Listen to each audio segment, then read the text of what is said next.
je reprends. Le vendredi, on a fait une belle balade. Et en fait, à un moment donné, mes chiens commencent à enfin, ont disparu. Et du coup, je me dis, ah, ça y est, ils ont trouvé une cochonnerie, quoi. Donc, déjà, je savais même pas où ils étaient, en fait, parce que c'était le passage où mon filet dans la forêt. Donc, du coup, Stella, elle partait jamais vraiment bien longtemps. Elle a tellement peur de me paumer, toujours collée, serrée à moi. Donc, du coup, elle est vite revenue. Willow, mon autre chien, a mis un petit peu plus de temps à revenir.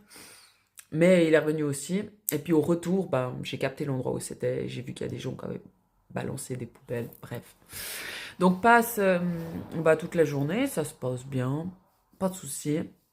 Normalement.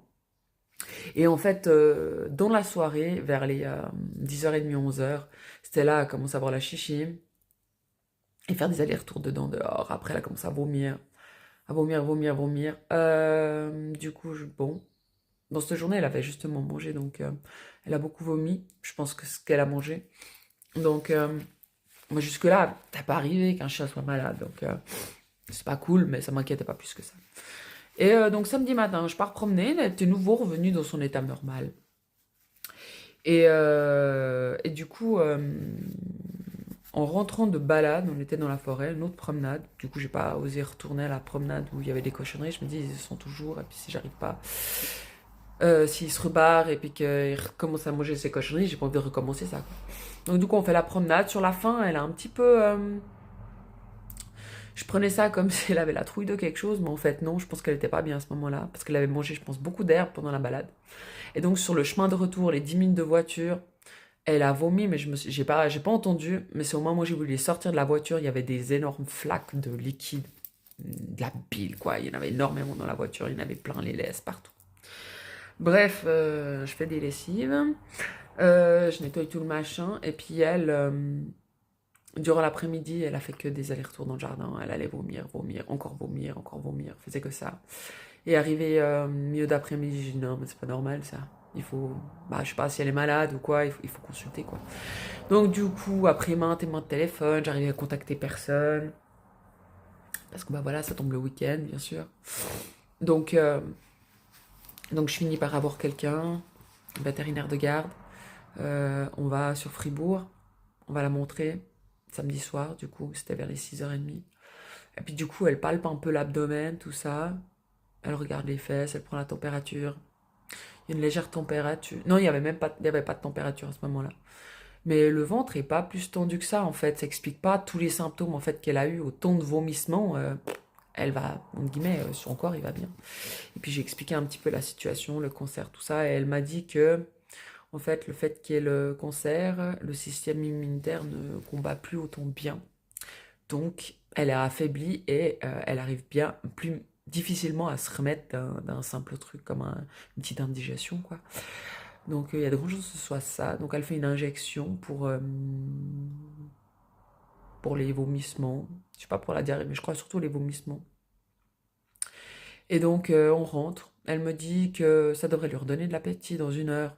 Elle va aller mieux, elle voudra manger et tout. Passe 1 heure, 1h30, elle va pas mieux. Il y a les tremblements qui recommencent. Donc elle commence à trembler de plus en plus, vraiment très fortement.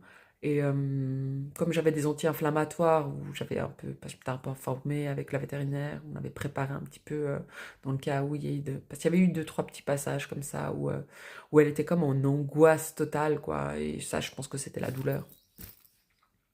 On m'a expliqué qu'elle pouvait avoir des coliques, des crampes d'estomac, en fait, liées aux masses qu'il peut avoir dans le ventre, dans le corps. Bref, du coup, on passe une nuit un peu merdique. Je finis par lui donner des anti-inflammatoires. Euh, Elle est vraiment pas bien. Et moi, le lendemain, j'ai une exposition de peinture. Je devais mettre ma chienne chez ma sœur. Donc, un peu le branle-bas de combat. Qu'est-ce qu'on fait? On la garde là ou pas? Il va y avoir plein de monde. Il va y avoir des tableaux partout. Et du coup, on l'emmène quand même. Ma sœur la prend quand même. Et je la retrouve en fin de journée. Et il y a à nouveau des tremblements qui reviennent nouveau encore plus fort. Même avec l'anti-inflammatoire, je lui redonne le soir. Je me dis, bon, moi, on attend lundi matin, première heure, et puis je contacte le vétérinaire, puis on va discuter, on va regarder ce qu'il y a à l'intérieur, parce qu'elle m'avait dit qu'on pouvait aller faire une échographie, qu'il y en avait pourtant, et puis on voit où on est la maladie, quoi. Donc, bah, je partais dans cette idée-là, d'aller faire une écho. Donc, arrive lundi matin, on fait une échographie, je discute avec la dame, je lui explique tout ce qui s'est passé durant le week-end. Et entre-temps, dans le week-end, ce que j'ai oublié de dire, c'est qu'elle a commencé samedi soir à avoir des saignements au niveau de l'anus. Donc du coup, il y avait tous les symptômes de la tumeur qui étaient là, quoi.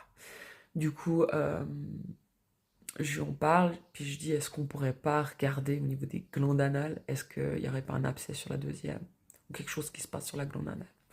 Donc du coup, bah, elle regarde, elle me dit, la glande anale, il n'y a rien, mais par contre, il y a un petit nodule.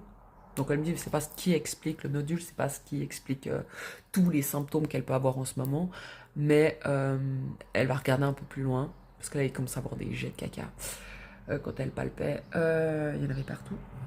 Et du coup elle va un peu plus loin, et là elle trouve une autre masse qui fait 3-4 cm ou 4-5 cm, je sais plus. Et en fait elle a que le début de la masse, donc du coup ça veut dire que ben, la masse elle peut être très longue, on sait pas en fait. Et ça servait à rien de faire une écho, de toute façon on savait que là c'était la fin.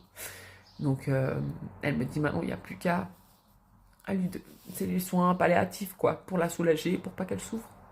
Donc, du coup, elle me donne plein de médicaments, et puis elle me dit, vous voulez déjà que je fasse une injection pour la soulager? Puis je dis, ce sera plus rapide, puis elle me dit, oui, oui. Donc, du coup, bah, elle me la soulage en lui faisant une injection de cortisone. J'ai de la cortisone, j'ai des antidouleurs, des antidiarrhées, enfin, j'ai un peu de tout. J'ai tout plein de traitements à donner. Puis je lui posais la question en lui demandant, bah, pour combien de temps elle en a? Puis elle me dit, enfin, je lui dis, elle en a pour combien de temps? Quelques semaines? Et puis là, elle me dit, non, non, non, pas quelques semaines.